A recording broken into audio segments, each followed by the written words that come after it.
Good morning, everybody. Hope you have a great day.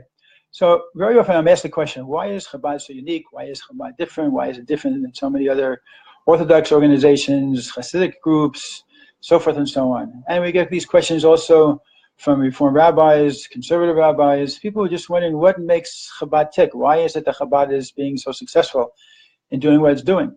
Some people think we just are great marketers, we're great fundraisers, we're great people, persons, but the reality is that it goes much deeper than that, and that there's a basis behind it that Rebbe taught us concerning our very being and who we are and what life is about and what creation is about. And all of these things are the things that really make Chabad tick. So anybody who's just judging Chabad on the surface and trying to figure out what's going on is not going to really figure it out until they dig a little bit beneath the surface and understand where Chabad is at. So I want to give you three things which I think in general would be considered by just about anybody in the Chabad to be the three real central tenets that drive us as human beings, as people, as Jews, as Hasidim, as Shluchim, and really form the basis for, I believe, our success to a great degree. So first is Ahavas Yisrael. V'ahavta l'reacha kamocha is a mitzvah from the Torah. It's one of the 613 mitzvahs, to love your fellow Jew. And to love your fellow Jew as yourself. In other words, not just love your fellow Jew, period, which anybody can decide on their own what that means, but literally kamocha. Kamocha meaning just as you're concerned about your own needs, you're concerned about your own self, about your pain, about your suffering, about your happiness, about your family. So it is, we should have the same type of feeling of love for our fellow Jew. In other words, Chabad Hasidus explains at great depth how it is that a person's soul really makes up the unique core of who they are. We are a body and a soul. But when you stress the body, as the Alter Rebbe talks about at length in Tanya in chapter 32, when you stress the body, then that's where we get into trouble. That's where we start to see divisions and see differences and say, oh, this one's like this and that one's like that, and this one said this to me, and so forth and so on. But that's not the real person. The real person is this spark of God that comes from the highest of heights, that is pure and that is spiritual, that is well-intended, that comes down to this world after a very long journey, going through all the spiritual realms in order to be able to have the schus, to have the merit of actually coming into this world. So when we meet a fellow Jew, we're not just meeting another descendant of Abraham and Sarah, who we're distantly related to. We're meeting another soul, another part of our soul, because all of our souls on the soul level are all connected. We're all really part of one major soul, as Chassidus goes on to explain. So this type of attitude towards a fellow Jew brings one to the point of feeling, you know what? What's the difference if I do it for myself or do it for them? It's really all one. It's one person.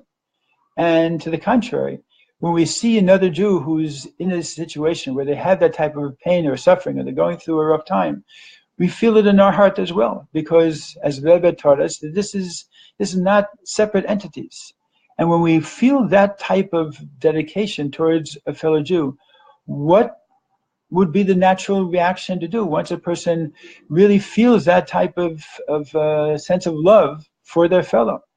Well, they're going to do everything they possibly can in order to help that fellow Jew, whether it be physically, whether it be spiritually, whether it be in teaching, whether it be getting them matzah for Passover, or taking a flight someplace just to drop off a shalach mandas for Purim, or being able to pay for their education, or whatever it might be.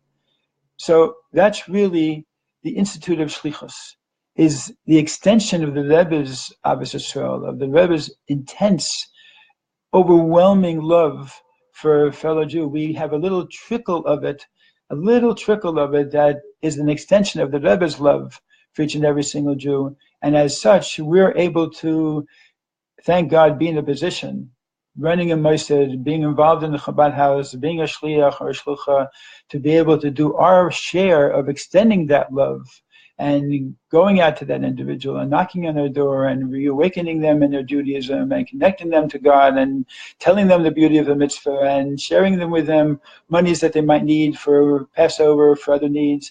And for us, that's a schus. It's a merit to be able to do that.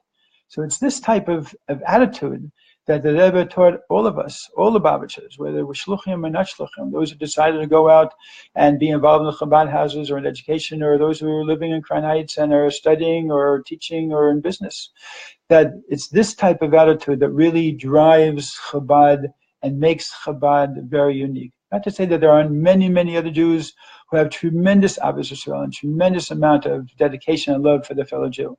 But to the degree, as Chassidus Chabad explains, ad nitzoy hanefesh, until you squeeze your neshama to the point where this is what you need to do and want to do at a time, even when it's a sacrifice. As the Baal Shem Tov said, to be able to fulfill the mitzvah of Ahavas Yisrael for a fellow Jew, even for a Jew that you never met ever in your whole life, and perhaps will never ever see again for the rest of your life.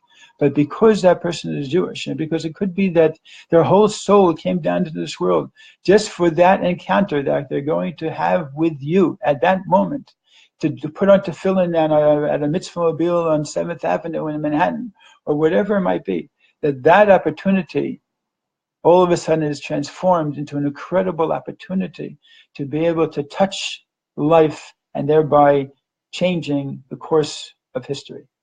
Take care, and tomorrow we're going to number 2 of that which makes Chabad so unique.